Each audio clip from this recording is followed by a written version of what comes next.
If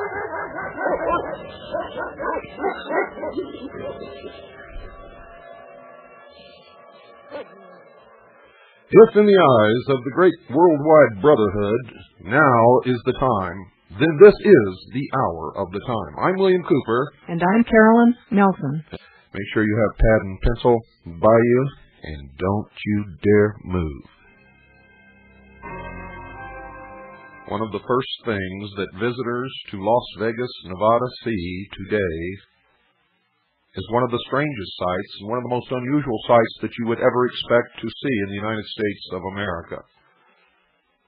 It is a huge, and I mean huge, pyramid. It's not made out of stone. It's made out of concrete and steel. The outside is covered with a black glass.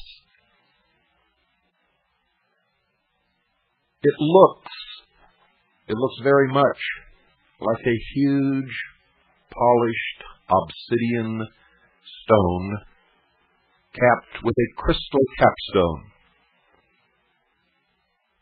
When the sun's rays strike the capstone at particular angles, it sparkles and throws out rays of light like a diamond.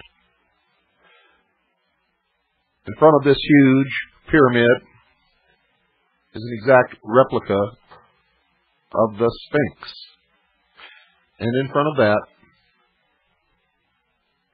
is the ages-old symbol of what began in the legends of the death of Nimrod and proceeded into Egypt in the Osirian cycle, and represents the golden penis that Isis substituted upon the throne of her lover, husband, brother, after he had been murdered by Set, or Typhon, as some call him, chopped into 15 pieces and scattered over the land. She found 14, but could not find the last, the Phallus, the generative force, that which is the creative power, God, if you will. So she fashioned a golden phallus and substituted that on the throne, or on the altar of Egypt, in the place of the slain Osiris. It stands in the outer courtyard of the Vatican within the circle of the Temple of the Sun. It stands in ancient Egypt. It stands in London and on the grounds of Sion House in Great Britain. It stands in Central Park, in Dealey Plaza in Dallas, Texas, and in Washington, D.C., and is known there as the Washington Monument. I'm speaking of the obelisk. During the vacation days, my wife and I and Pooh went to Las Vegas to film the Luxor Hotel. Luxor means the source of light. And I tell you now that in a literal sense, it is the source of many different lights, depending upon what kind of light you are searching for. If you understand the symbology, you could become illumined while there. If you don't understand the symbology, you could continue worshiping at a stone altar, which can neither hear nor speak, nor grant the subject of your prayers. At night, through the crystal capstone, the brightest light on earth shines directly up into space, and it is so bright that even on a clear night, with no dust or particles or smog in the air, it appears to be a solid, translucent column of light. It is awesome. It is awesome. The lights shining through the black glass of the facade of the pyramid give the impression of 1,000 points of light coming from the night sky beneath the illumined capstone. It is one of only two man-made objects which can be seen from space. One is the Great Wall of China, the other is the Luxor light. It is, in fact, a temple of initiation for all of the billions of people who visit Las Vegas, Nevada each year, in many more ways than one. People are being indoctrinated into the ways of the New World Order and the New Age religion. It is a fact. It is not conjecture. We have documented it. We have the most astounding, most beautiful video footage that I have ever taken. We will be making that available to you for those of you who want to order it in advance of the completion of assembling the tape. It will be $30 post-paid for non-CAGI members and $25 post-paid for CAGI members. The tape will be 1 hour in length.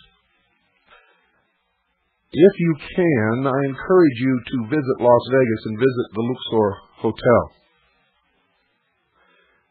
If you are interested in the history of the Illuminati and the future of the world, you will get quite an education while you are there. If you are sheeple, you will have a good time. You will wonder at the magnitude and the colossal construction and the great expanse of space inside, where you could, in fact, park 9 Boeing 747s side by side without any crowding whatsoever. You would think, gee, this is nice, a $400 million playground. In fact, folks, it is a temple of initiation for an ancient religion to prepare the masses for what is to come. Now, since I've covered almost everything that we saw in Las Vegas earlier, in the early program, which airs at 5 Pacific, 6 Mountain, 7 Central, and 8 p.m. Eastern Standard Time, I'm not going to repeat all of that in this program. Those of you who did not catch that program, I encourage you to order the tape. Either the tape of the earlier broadcast tonight or the videotape. The videotape will be tape number 33 in the Mystery Babylon series. I think that when you see this tape, you will agree with me that it is the best that we could possibly provide for the mystical number 33. I'm going to open the phones now, folks, and we'll talk about this. And I think we've got somebody on the line right now. Good evening, you're on the air. Hello, Mr. Cooper? Yes. I'm out here in California, and the last show I caught you on was just before Christmas. Since that time, WWCR lost the frequency, and I've been unable to tune you in. What frequency are you on tonight? WWCR has not lost the frequency, and we're on the same frequency, 5.810. And we've been broadcasting twice a night, every night. And, okay, and you're still on at 9 p.m. Pacific time? That's correct. 5.810. That's right, the same frequency. Thank you very much, sir. You're welcome. Good night. Carolyn, you saw the video footage that we took. Would you like to describe it for our listeners? Well, if you remember, I was totally silent throughout the watching of the videotape. It is just awesome. You don't really know what to say. It so happens that I had a good course in history about Egypt when I was in the 8th grade, and it all just comes right back to light when you see it there on the video. If you understand the symbology, you realize just what the world, what our country is moving into, and it may be beautiful, but there's a total feeling of horror that engulfs you. It is a beautiful hotel. There's no doubt about that. Just gorgeous. $400 million paid for in cash. It is, well, it's I'm not surprised by hardly anything. Nothing shocks me. Nothing surprised me. I'm not in awe of hardly anything ever. And I was dumbstruck by this. Outside, inside, everything was just absolutely incredible. Good evening. You're on the air. Hello. This is Bill calling from Louisiana. I was wondering how that compares to the Memphis pyramid that was built. The Memphis pyramid is nothing compared to this. In fact, after you see the Luxor Hotel, you'll never look at the Memphis pyramid again in your life. Oh, okay. All right, I was just wondering about size or anything like that. It is the most incredibly huge, most beautiful, most well-constructed, most awe-inspiring site that I have ever seen. It's truly the eighth wonder of the world. Mm-hmm. Okay. Thank you, sir. You're welcome. Number 602-333-2174, if you've never called before and would like to know the number, 602-333-2174. I'm going to repeat it one more time, 602-333-2174. If you have trouble getting on, just keep hitting your redial button. We sometimes have an awful lot of callers, but eventually you'll get through. Good evening, you're on the air. I sure appreciate it. My name is Herb, and I'm calling from Tulsa, Oklahoma. And what I was wondering is, what is some of the latest analysis that you have on the operations with all the black international gear and FinCEN and those areas? Have you heard of anything significant lately? Well, number one, we haven't identified anything black as being international. Everything we've identified belongs to United States organizations or agencies.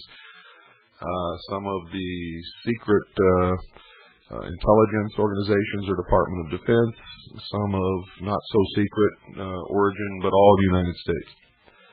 And no, we don't know anything more than what we've already reported on the air. Okay, thank you very much. You're welcome. Thank you for calling. Number once again, 602-333-2174. And I'm going to let you know, folks, some of the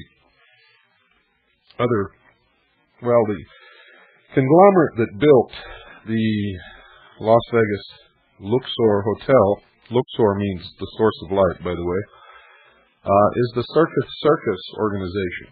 They own Circus Hotel Casino in Las Vegas, the Excalibur Hotel Casino in Las Vegas. Both of those, by the way, have mystical significance. The Circus was used, or the Roman circus was used by the Roman emperors to keep the public pacified so that they would not rebel against the emperor. The Excalibur, of course, is all about the Grail legend of the Knights of the Round Table, which, by the way, has nothing to do with the cup that Jesus drank out of at the Last Supper, but represents, in fact, the bloodline of the family which the Mysteries believe has the divine right to rule. They also own Slots of Fun Casino and Silver City Casino in Las Vegas. In Reno, they own Circus Hotel Casino, and in Laughlin, the Colorado Bell Hotel Casino and the Edgewater Hotel Casino. If you think that you're going to get rich going to Las Vegas and playing or gambling, you're wrong, because the $400 million cash that built the Luxor Hotel was paid for by all of you who go and gamble at the hotels that I just read you the names of. Good evening, you're on the air. Yes, I'm calling from New York. I had heard today on the news something that I had heard on one of your programs earlier about the 2010 Space Odyssey deal with the satellite going around Jupiter. And on the news today, I heard that by this July, they expect astronomers to be able to witness the first time a comet would ever hit the planet Jupiter. Very convenient, don't you think? Yes. As far as I knew, though, that was supposed to happen around the year 2000 with the satellite, with the plutonium, is it? Well, that's what we were going by the schedule that NASA gave us. They can change that schedule anytime they want. That craft out there already? Or? Well, supposedly it's not supposed to be there until 1995. But we have no idea how fast it's really going. We have to rely upon what they tell us.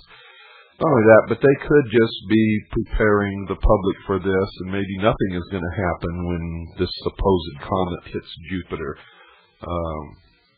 But it would lay the groundwork for a good explanation at a later time.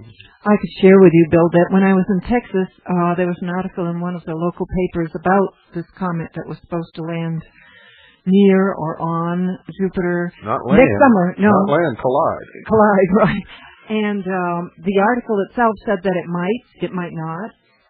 It might land on the backside, and we'd only see flares. It managed to get across a dozen ideas in one little article, and I think Bill was right that it was preparing us for something that could happen soon or by the year 2000. Are you there? I'm a amateur astronomer with the AAVSO, and Jupiter is just short of being a star. That's correct. If this was to happen, of course, like they said on the news today, it could create an atomic explosion. It's composed mostly of hydrogen. Fits the bill quite well. Yes, very much so. You're an amateur, started to say animal astronomer, I'm sorry. Amateur astronomer. Have you ever really taken some time to observe the moon for long periods of time? Yes, I have, as a matter of fact. Have you ever witnessed any of the reported transient phenomena, as they call it? Transient phenomena? Yeah. Explain what you're... shadows that appear and disappear, strange lights in craters. These things have been reported for many years by amateur astronomers. Professional astronomers ignore it. Oh, yes, I had heard about that. No, I've never really seen anything like that.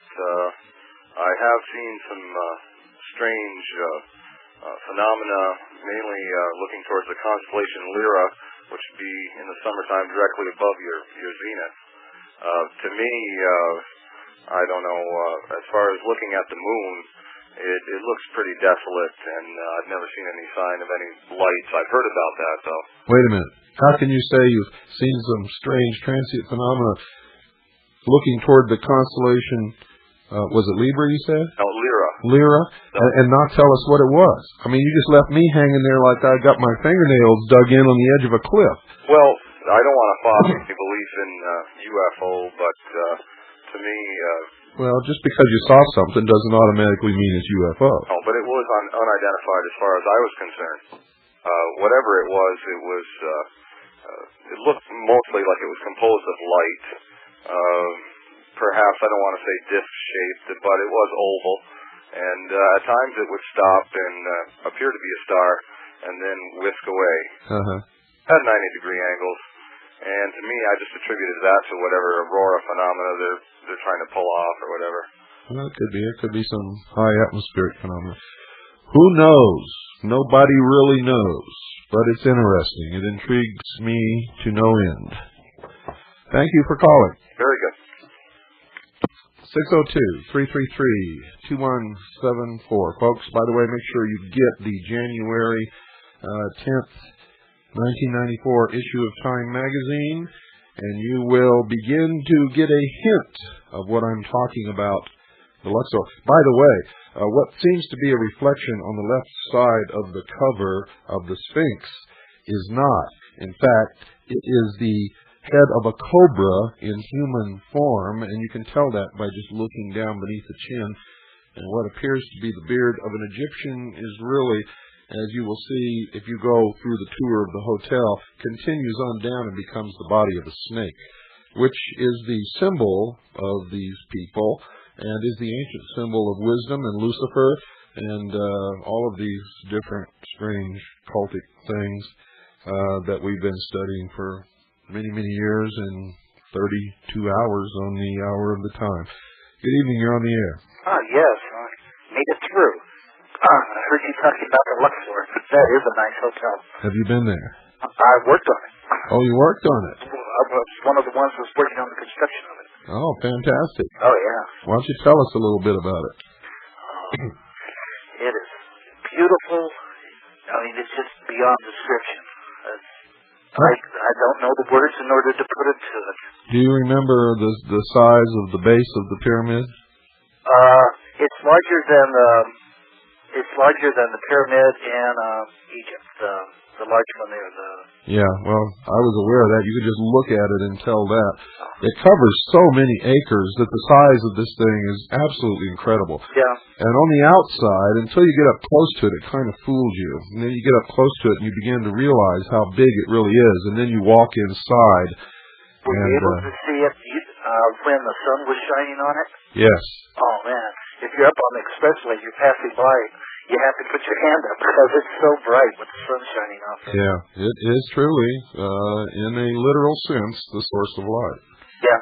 Okay, now, what I called about was I've been listening to you over about the last 6 months, and you were talking about the mystery schools and about through the Masons. Mm-hmm. Well, about in 1980, I became really curious about what was making politics go. And so I started looking around, and I found a group that was... You know what? We got to stop right here because we've got to take a break right now. There's nothing we can do about it. So just hold on, and we'll get right back to you. Okay. And we take you back to the Luxor and our friend who helped build this fantastic piece of architecture. You were about to tell us a story. Okay. I was in 1980 or so, within 1980 or the last part of it. I became interested in politics, and so I started to look around. I found a group that was talking about the same stuff that you're talking about with the Trilateral Commission and the CFR and all and they laid it all out, but they didn't give me who was doing what to who exactly. So I started to look around a little bit, and I found the Occult group, and I found it quite interesting, and I joined. And I didn't go in through the Mason level. I went in through the Occult level into the Illuminati part of it, at least into about the first 5 or 6 levels of it. It was very interesting, and you're very correct in that I don't know about the Mason part of it, but for this other direction, it matches up almost identical with what you're talking about. And well, let me correct you on one thing. It's not the Freemasons. It is the higher degrees of Freemasonry. And most, if not all, of the other secret societies, all of the ones, in fact, that have their membership organization in the shape of a pyramid with a whole bunch of slathering idiots at the bottom thirsting after the secrets and just a few at the top who really know what they are. Well, it actually is a religion, and they operate in groups of 3. 2 people won't know who the third person is, and that's the way it is into each group that it goes into, a group of 3. Yeah, it's the cell system. See, Joseph McCarthy was on the right track. He was just calling them by the wrong name.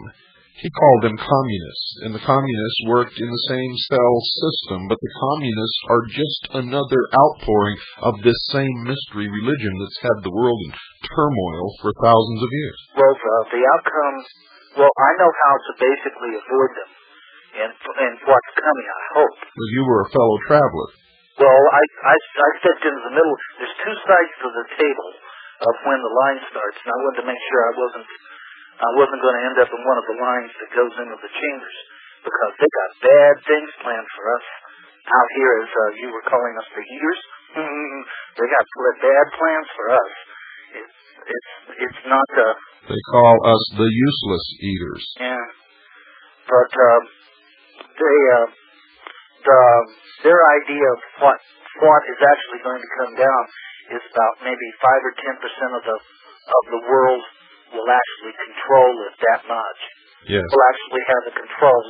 About another 20% will be allowed to work. You get a work card that will allow you to work, and then the rest of us will be given enough stipend in order to live and survive. Maybe. They don't really worry about that too much. They don't worry about it at all, to tell you the truth. That's pretty well true. But you were quoted something from Aleister Crowley of do what thou wilt under the whole of the law. Do as thou wilt shall be the whole of the law. Right. But the last part of that is under the guidance of love. That's the Thelma. Well, it's a little more complicated than that. Do as thou wilt shall be the whole of the law, under will, under law. Yeah, but it's under the love of under love. But anyway, well, that's bullshit. That's a whole con. These people have no love. They are true sociopaths who have no conscience whatsoever. But their idea of love is something else. They have no conception of what love is. They operate from a pure point of what they call the intellect. If you allow emotions, this is their philosophy. If you allow emotion of any kind to interfere with your reasoning and with your reaching your goal, no matter what means you have to use to reach that goal, then you are not qualified to be a leader. True, but you're not. You channel. They teach you to channel the emotion, but it's not really a good thing. It's not something. But see, they're not just doing this with action, with physically doing this stuff with action. They're doing this stuff when you're talking about a cult. The occult is quite real. I mean, just because you don't see the wind don't mean they don't blow. Well, I know that. That they're operating on. I know that. I have witnessed ritual magic. I have seen it work. I know how dangerous it is. And that's the level they're working on, and that's how come people are going out into the world and doing screwy things, is because the energy is being put out in order to affect certain people. Well, hopefully, protected enough myself that I can at least survive out my time. Yeah, well, I've heard that story before. Either get in and help us fight this stuff, or jump off a bridge. That's my philosophy. You're either for us or against us. I went and bought a couple of shares of good net. As soon as I can, I'll buy a couple more shares. Good. Good. I wanted to ask you if you were given any instruction when you were working on the Luxor to not talk about it. Did you have to keep things secret? Well, you had to be extremely careful. About 20 people died building it. Yeah, there's all kinds of stories about that. What happened? Platforms would give away. You set something down and it would move. It was an odd building to build, and then the energy that was being channeled, the energy that's being channeled through that place is just unreal. You walk inside, and you were talking about the obelisk there. You can walk in there, and you get a charge just off from it. You look at it and go, wow, look at the energy coming off that thing. Well, that's the feeling that you get. I can certainly vouch for that. I spoke to 3 different employees who were in various parts of the hotel. None of them knew who I was. All 3 said it was haunted. It is. Do you know by who? By what? It's not just it's an energy channel. It's haunted by, I don't know whether it's haunted by the people that died on the project, but it's haunted. They say it's haunted, but what it is it's a doorway in between two parallel universes. That's what I was trying to describe to the earlier audience when I said I saw this beam of light shoot up from the obelisk to the apex of the pyramid, and the chill went up my spine and the hair stood up on the back of my neck, and I knew that this was much more than anybody around me even understood. That this had to do with occult things that the average person could never understand. Oh yeah, and there are chambers in there that nobody gets access to. Well, I want to thank you for calling. We kept you on a lot longer than we normally keep a guest on, but you had some very interesting things to say, and I'm very happy you called. I'll try to get back in a month or two. Thank you. 602-333-2174. Boy, that was an interesting caller. Very. Good evening. You're on the air. Yes. I'm glad I got to call you. I mean, I've been listening to you for like months and months, and I'm a teacher, and I tell my kids about you all the time. Well, thank you. And what I would like to ask you, are you saying that there's some kind of occult magic that these people have control of? Yes, absolutely. At least they believe they do, and they sure made me believe it. The only time in my life I've ever had a chance to witness some of the things that they do. Have You ever read the book by Prescott Nicholas? No. He's the one that said that they went into time back in the 40s. Oh, you talking about Preston Nichols? Yeah, Preston. Yeah, I've read all of their books. If you look on the cover of his book, The Montauk Project, you'll discover the secret of Preston Nichols. See that Trojan horse staring at you on the cover? He's laughing at you. Everything in that book is a lie. Okay. I hate to tell you that, but it's true. He is one of them. Yeah. You keep people running around in circles chasing their own tail. Okay, well, I'm really glad. Well, one more thing. You said something about... Can you turn your radio off? Okay, wait just a minute. I knew there was something wrong. I kept playing here with the level, trying to get that out, and it's your radio. Okay, did you say something about possibly it may be a parallel universe that this thing might be hooked into?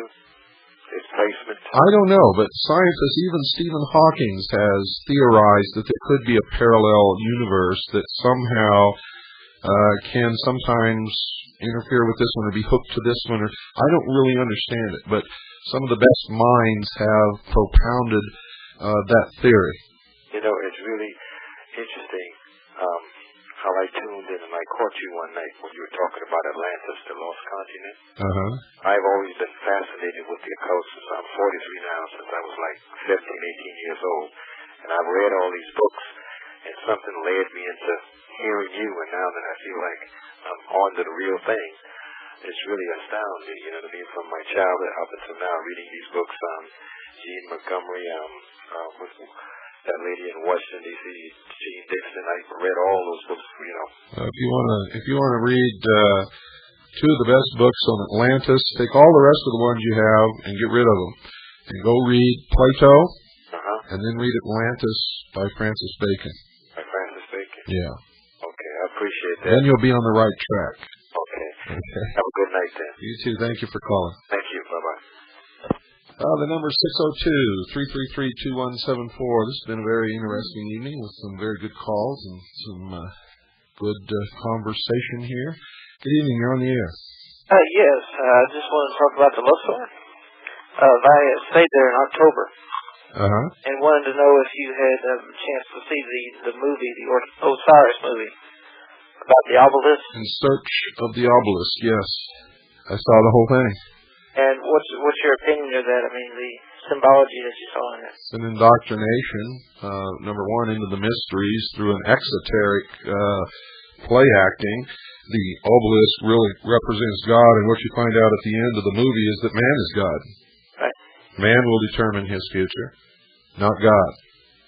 And everything is in that hotel. Everything that they're propounding and trying to get across to us. And you'll notice that everywhere you looked was the Enlightened Society for Global Transformation. Yeah, I saw the emblem and the T-shirts they had in their little gift shops and that. Yeah, and whether you know it or not, it's a real society. I've never seen it before until that time that I've been there. You know. Get into New Age books and publications, and you'll find them real quick. Interesting. About the energy level that they talk about, a pyramid of creating energy levels at certain heights within it. Most of it's hollow down to the base, except for the theater and some of the other. Like for example, they have the skyline of New York or something like that. I thought that was a lot of wasted space. But I thought it was impressive. No, I mean, there's something inside that, but there's nothing. But nobody, as far as goes inside those. Well, you don't know that. You don't know what's inside those. Neither do I. Exactly. I mean, that'd be an ideal place for some type of platform or something. Personally, I think a lot more goes on there than just people staying at a hotel. Very good. I just wanted to tell you, I stayed there, and it was very interesting. As far as, I had a funny feeling about it the whole time I was there. How'd you feel, what did you get out of the In Search of the Obelisk? Well, I thought it was, definitely right along with the New Age movement, and as far as the secret societies and stuff. I mean, I'm pretty ignorant to it at this point, but I mean, it's from what I knew of it in generalities. I mean, it was saying that all the way through it. I mean, just with the going back in the past and into the future, and different realities or the different outcomes. I just thought, it wasn't exactly uplifting. It was kind of a sickening movie to me. I mean, it kind of let you kind of drain. Most people didn't understand anything about it. I mean, they just went out of there with this vague feeling that they went on a carnival ride and didn't understand that they got a message at the same time. It wasn't Disney World. That's for sure. Yeah, that's right. Well, very good, Nick. Thank you for calling. Thank you. 602-333-2174. Good evening, you're on the air. Okay, let me turn it down, okay? Hold on. Good. Please turn it down. That was a loud one. When did the Luxor open? Do we have? I'm not really sure. True. But it wasn't long ago. Hey, that was only the second time I ever called you. Calling from Syracuse. What can we do for you? Great pleasure to talk to you. I've been listening to you for a long time, and I can't believe it took this long to finally, straighten me out on what's going on. Well, most people, when they first hear this broadcast, they think that I'm a absolute raving lunatic and should be locked up immediately. But after they listen for a few programs, and especially if they go down to their library and try to prove it wrong, they do a quick turnaround. Well, after 20 years, I finally got a library card, and I looked up a couple of things, and you're right on. Good. Absolutely, and I do have the time with the Luxor there, and the front page looks like it was almost doctored up or something. Well, it was. The picture on the right is an actual photograph. That's exactly the way it looks. I mean, that's how beautiful and incredible it is. The left, where you see the head with the snake's body and the eyes gleaming like two stars. Right. That's a touch-up. That was put in there. A Chinese friend of mine told me today that the Sphinx may have been damaged by water erosion. That was interesting. He talked about that today. And its origins may have gone back more than 10,000 years. Well, I'll tell you what, when you get into the history of the pyramids and the Sphinx, there is so much that is not known about them. The only thing that we really know is that in the time of Plato, they were ancient. Right. And Plato was initiated in the Great Pyramid as he lay in the sarcophagus for 3 days and nights, during which he was imparted a secret knowledge that he was to guard and to use, but never to reveal. Pythagoras spent 20 years in Egypt trying to get the priests to initiate him before they finally did. Fascinating.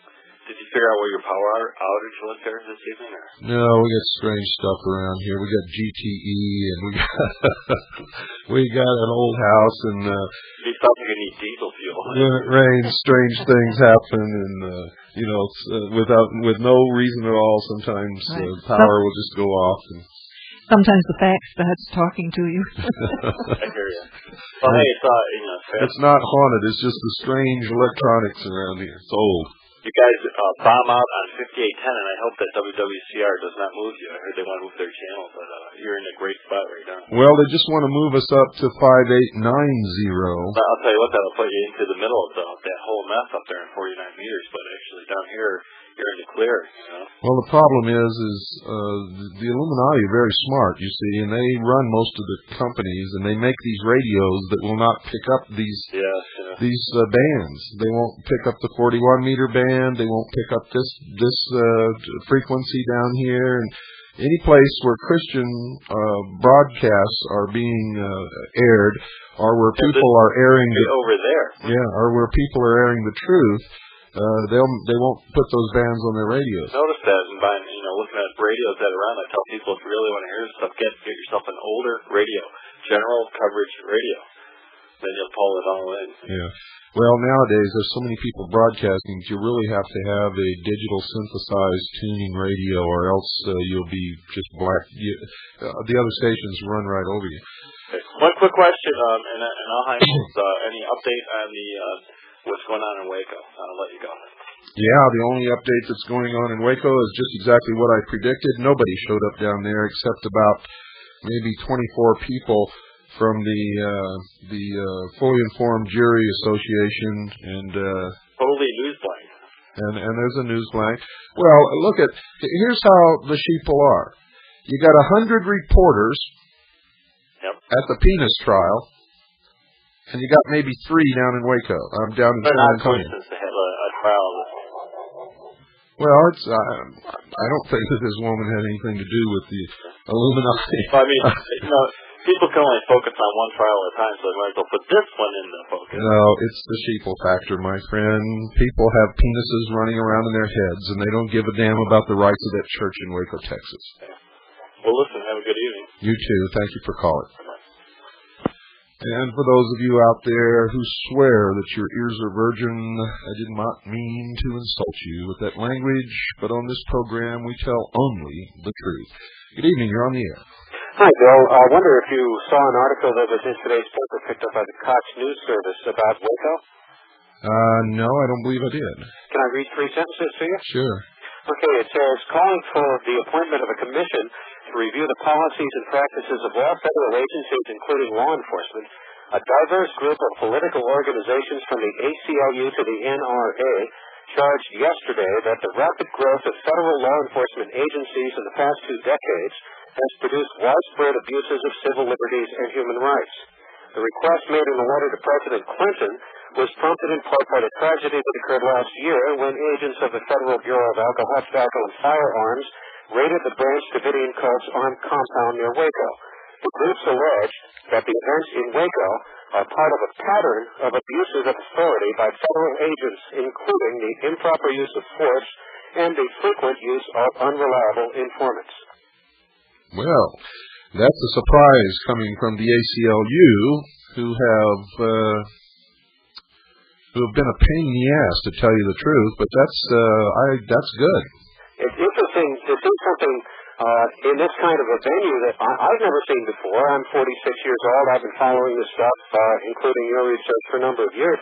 And I've never seen anything quite like a group of people, disparate groups, coming together to file lawsuits, seek commissions, do anything in favor of the people concerning the actual pattern of abuse over a period of decades by the federal government. I mean, it looks good on paper here in the paper today. Yeah, it does. Unfortunately, it gives you the impression that a lot of people understand what's going on and are beginning to wake up, and that's just not true. People are waking up, but nowhere near the numbers we need. But I'll tell you, if we just get some more time and this continues, it will eventually escalate, because each person who wakes up 10 more. And so the more that wake up, exponentially, it grows to the point where eventually, if they give us enough time to effect this awakening, we will preserve our freedoms and our sovereign creator-endowed rights.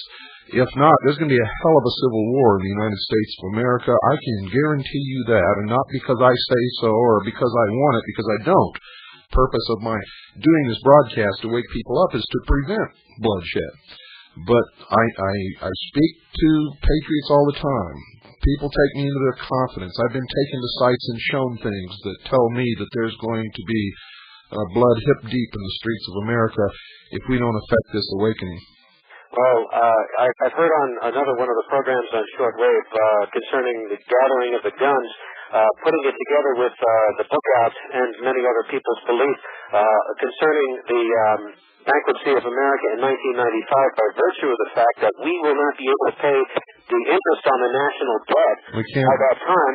And so by then, the fact that we'll be bankrupt ought to dovetail really nicely with getting the guns out of most of the hands of good citizens that they're trying to do right now. Sure. They'll sell their guns to feed their kids. Listen, we got to go, and thank you for calling. Take care. Well, folks, that wraps it up for another night of the Hour of the Time. Remember, if you want to order the Luxor video, if you want to get a head start and get some of the first copies, $30 for non-CAGI members, postpaid, $25 for CAGI members, postpaid. Good night, everybody, and God bless you all.